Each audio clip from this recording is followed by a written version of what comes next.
Merujuk pada laman resmi Badan Kesehatan Dunia WHO, virus corona pertama kali terjadi di Wuhan, Tiongkok pada Desember 2019. Komisi Kesehatan Kota Wuhan, Tiongkok mengumumkan adanya sekelompok kasus pneumonia di Wuhan, Provinsi Hubei yang kemudian diidentifikasi sebagai virus corona baru. Pada 13 Januari 2020, otoritas Thailand mengonfirmasi kasus Coronavirus Disease 2019 atau COVID-19 pertama di negaranya, menempatkan negeri Gajah Putih tersebut sebagai negara kedua yang diserang virus corona. Pada tanggal 2 Maret 2020, Presiden Joko Widodo mengumumkan 2 orang di Indonesia yang dinyatakan positif terinfeksi virus corona, yakni seorang ibu berusia 64 tahun dan putrinya 31 tahun. Dicek oleh tim kita pada posisi yang ternyata pada posisi yang sakit. Dicek dan tadi pagi saya mendapatkan laporan dari Pak Menteri Kesehatan bahwa ibu ini dan putrinya positif corona. Sebaran COVID-19 di dunia makin meluas. Pada Maret 2020 telah menginfeksi 114 negara. Badan Kesehatan Dunia WHO menetapkan COVID-19 sebagai pandemi. Pandemi terjadi jika suatu penyakit menular terjangkit dengan mudah dari manusia ke manusia di berbagai wilayah di seluruh dunia. We have therefore made the assessment that COVID-19 can be characterized as a pandemic. Pandemic is not a word to use lightly or carelessly. It's a word that, if misused, can cause unreasonable fear or unjustified acceptance that the fight is over, leading to unnecessary suffering and death.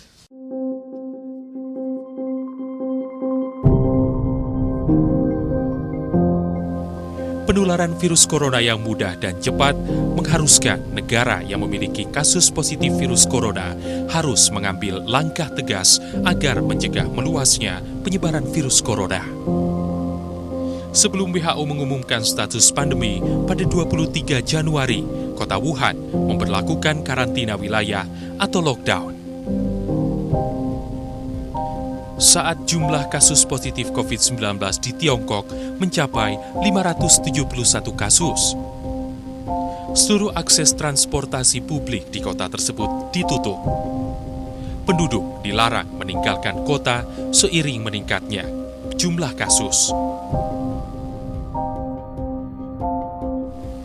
Italia menjadi negara pertama di benua Eropa yang melakukan lockdown pada 10 Maret 2020.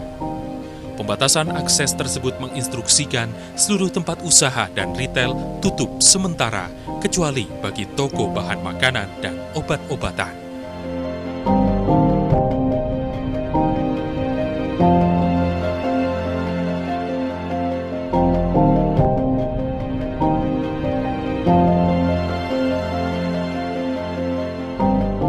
Di Indonesia, setelah 12 hari pengumuman 2 kasus positif virus corona, pemerintah Provinsi DKI Jakarta pada 14 Maret memutuskan untuk menutup seluruh sekolah, tempat hiburan, wisata, dan perkantoran. Belajar dan bekerja dilakukan di rumah. Selain itu, menyerukan warga untuk menjaga jarak sosial. Pemprov DKI Jakarta memutuskan untuk menutup semua sekolah di lingkungan Provinsi DKI Jakarta dan akan melakukan proses belajar mengajar melalui metode jarak jauh, dan bagi peserta ujian nasional yang akan berlangsung hari Senin besok, juga ujian sekolah diputuskan juga ditunda. Penyebaran virus corona yang sangat cepat mendorong pemerintah Indonesia mengambil langkah pembatasan sosial berskala besar atau PSBB.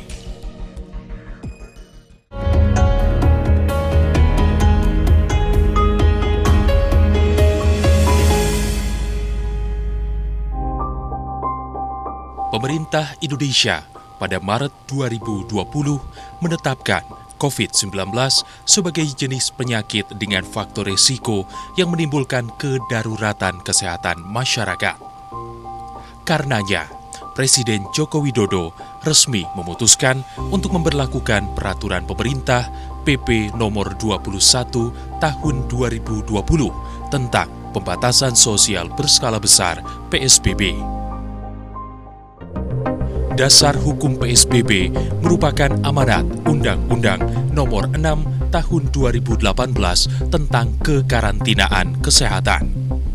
Selain PP Nomor 21 Tahun 2020, pemerintah juga menerbitkan keputusan Presiden atau Kepres penetapan kedaruratan kesehatan masyarakat untuk melaksanakan amanat undang-undang tersebut. Pemerintah daerah diperbolehkan menerapkan PSBB setelah mendapat restu dari Menteri Kesehatan RI. Polri juga dapat mengambil langkah penegakan hukum yang terukur dan sesuai undang-undang agar PSBB dapat berjalan efektif dalam rangka pencegahan penyebaran virus corona di tanah air. Dipilihnya kebijakan PSBB karena Indonesia belajar dari pengalaman negara lain yang menetapkan lockdown atau karantina wilayah dan diputuskan bahwa lockdown tidak dapat diterapkan di Indonesia. Sebab semua negara memiliki ciri khas masing-masing, mempunyai ciri khas masing-masing. Baik itu luas wilayah, jumlah penduduk, kedisiplinan, kondisi geografis, karakter dan budaya, perekonomian masyarakatnya, kemampuan fiskalnya, dan lain-lain. Adapun ruang lingkup penerapan PSBB di Indonesia meliputi berbagai pembatasan kegiatan mulai dari sekolah, perkantoran, keagamaan, sosial, dan budaya. Berbagai kegiatan di luar rumah dibatasi hanya untuk hal mendesak seperti berbelanja bahan pangan dan kunjungan ke fasilitas kesehatan. Aktivitas yang melibatkan kerumunan ditiadakan. Masyarakat yang biasa berinteraksi sosial harus menerapkan social distancing dan physical distancing dengan menjaga jarak 1 meter bila berada di luar rumah dan wajib menggunakan masker. Provinsi DKI Jakarta menjadi daerah pertama yang menerapkan PSBB dimulai pada 10 April hingga 4 Juni 2020. DKI Jakarta akan melaksanakan PSBB sebagaimana digariskan oleh keputusan Menteri, efektif mulai hari Jumat tanggal 10 April 2020. Selama ini DKI Jakarta sudah melaksanakan pembatasan-pembatasan itu. Menyusul kemudian Provinsi Sumatera Barat menerapkan PSBB pada 22 April. Disusul Kota Depok sejak 15 April, wilayah Bandung Raya pada 22 April, dan diikuti wilayah lainnya. Diberlakukannya PSBB di sejumlah wilayah mengharuskan masyarakat menyesuaikan diri secara drastis dalam menjalani kegiatan sehari-hari. Masyarakat harus membatasi pergerakan. Salah satunya adalah kegiatan sekolah. Pada kondisi normal, kegiatan belajar mengajar dilakukan di kelas, menciptakan interaksi langsung antara murid dan guru. Di masa PSBB diberlakukan metode pembelajaran jarak jauh melalui daring maupun televisi. melibatkan orang tua sebagai pembimbing dalam menjalankan metode pembelajaran tersebut.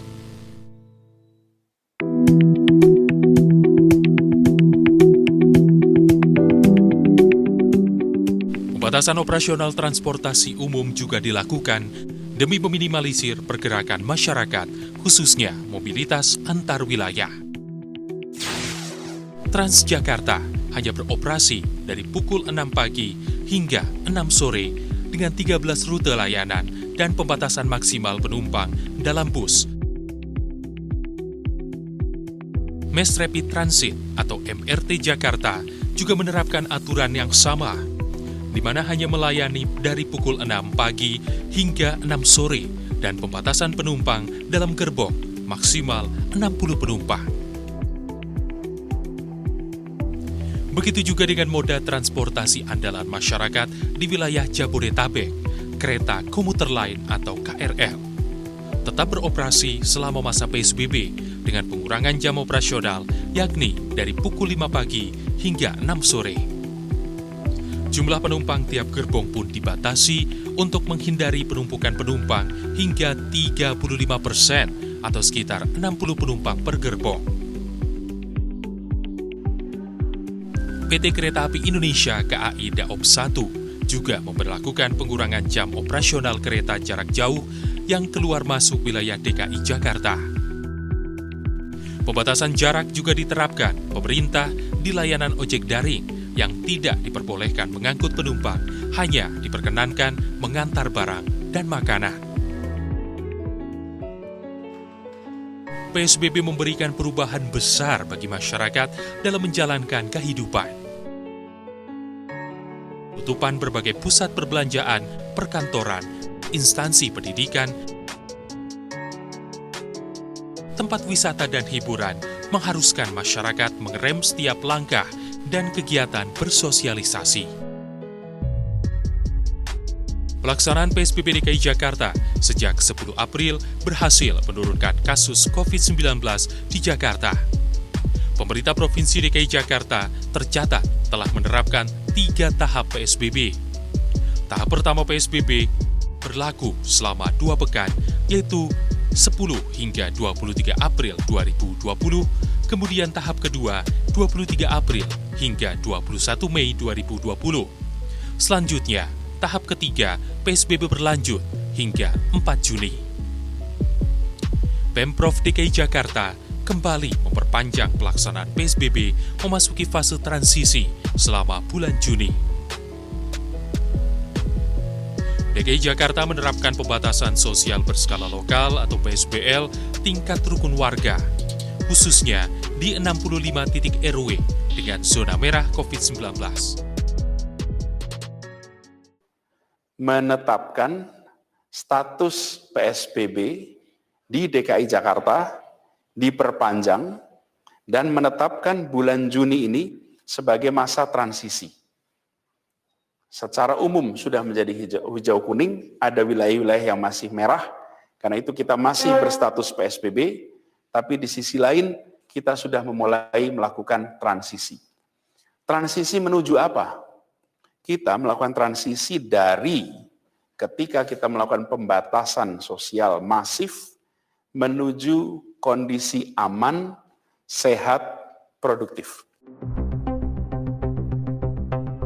COVID-19 diperkirakan akan masih ada di sekitar manusia hingga vaksin ditemukan. Karena itu, Indonesia harus bersiap memasuki adaptasi kebiasaan baru. Artinya, masyarakat harus siap menjalani tatanan kehidupan baru berdampingan dengan COVID-19.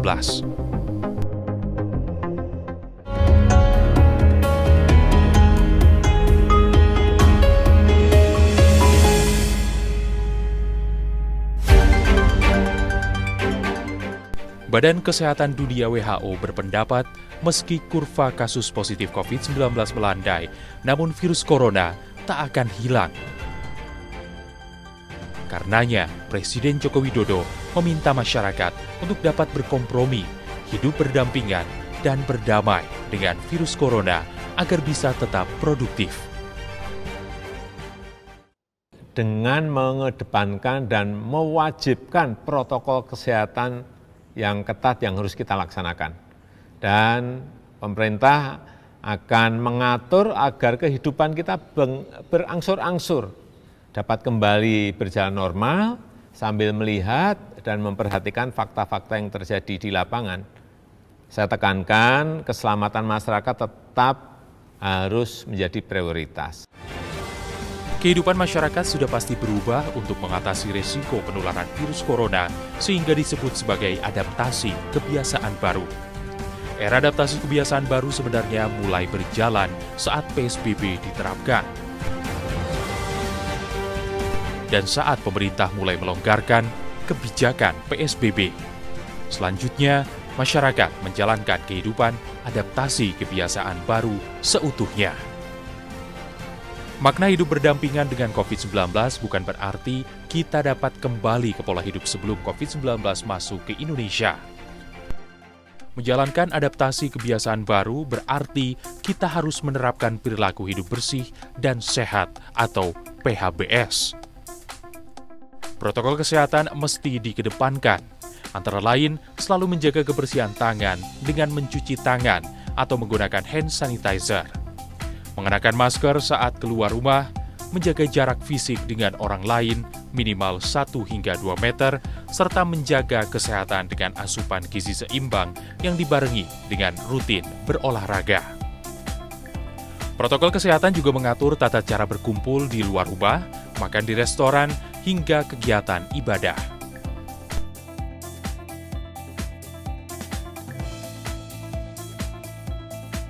Era adaptasi kebiasaan baru ini harus dijalani hingga tiba saatnya dunia menemukan vaksin anti-virus corona. Adaptasi kebiasaan baru mulai dijalankan oleh Pemprov DKI Jakarta saat fase transisi pada pembukaan fase pertama berlaku mulai 5 hingga 7 Juni 2020 mulai dibuka tempat atau kegiatan ibadah.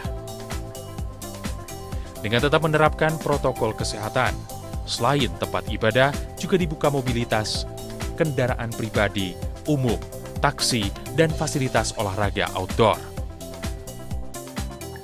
Di tempat keramaian, saat era adaptasi kebiasaan baru untuk memastikan masyarakat taat protokol kesehatan. Pembukaan kegiatan ekonomi dilakukan bertahap, dibagi dalam 4 fase.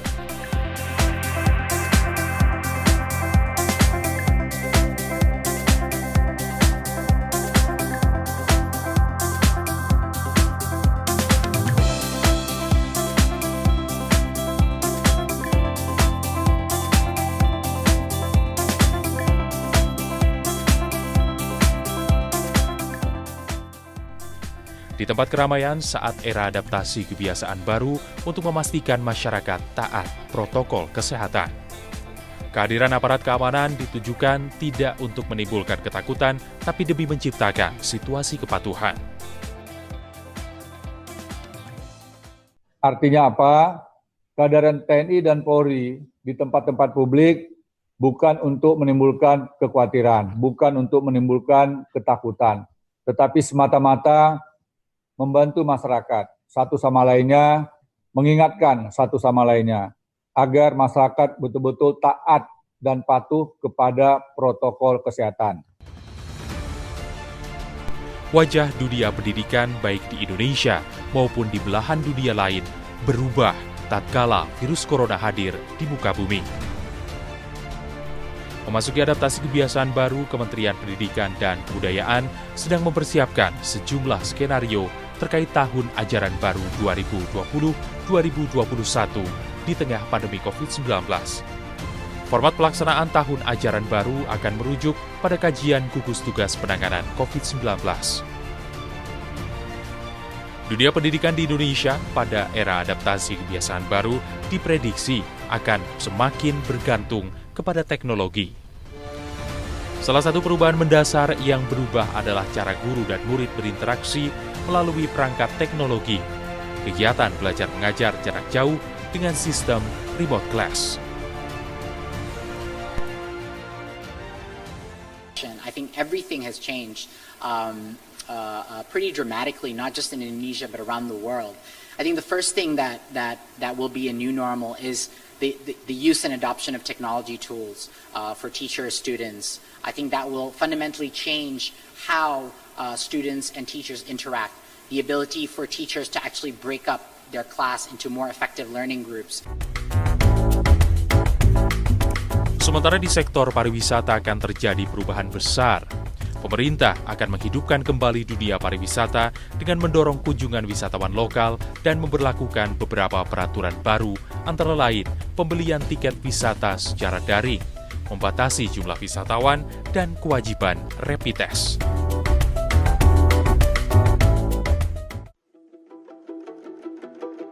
Adaptasi kebiasaan baru dimulai dengan kedisiplinan diri sendiri dan menjaga pola hidup dalam bermasyarakat dengan mematuhi protokol kesehatan yang ditetapkan oleh pemerintah agar terus terjaga kesehatan bersama.